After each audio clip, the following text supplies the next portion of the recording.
The Guest is our 2010's pick for the 31 Days of Halloween. This is a thriller with horror elements that stars Dan Stevens, Micah Monroe, and Lance Reddick.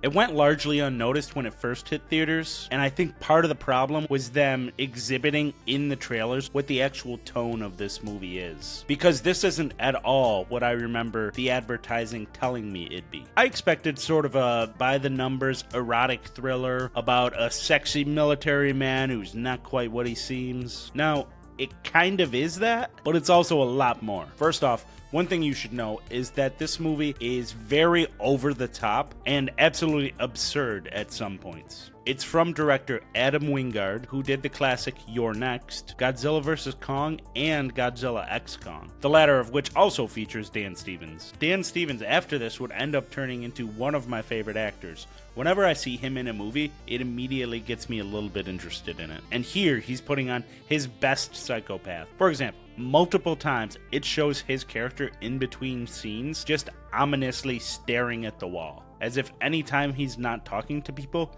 he's just sitting there staring in his guest room like a psycho. Once he goes full maniac, he really goes for it. Light spoilers, leaving a giant trail of bodies across this town, while it shifts between semi-hilarious one-liners from him and him still trying to be a friend or even mentor to some of our protagonists. That these things don't quite mix together and don't quite make sense is part of the charm of it all. And one other thing that I really liked, the music.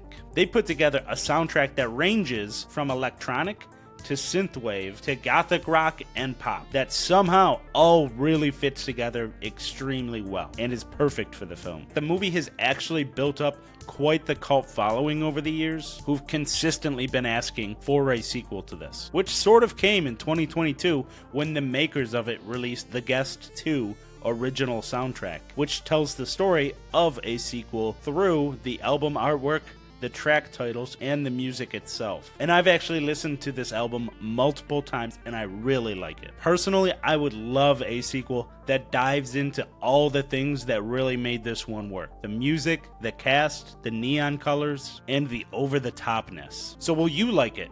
I do not know. It has that nature to it where I could 100% see why this wouldn't be the thing somebody would be into. It kind of made me feel like Malignant in its ridiculous third act, but it's also almost like a subtle ridiculous. It's hard to describe. But if you do watch it, just go in with an open mind and just buckle up and enjoy the ride, because I did really like it. Final question, does it fit in with Halloween? Why, I'm glad you asked. It actually takes place around Halloween and features a Halloween party and a Halloween dance. Join me next time for Found Footage Day.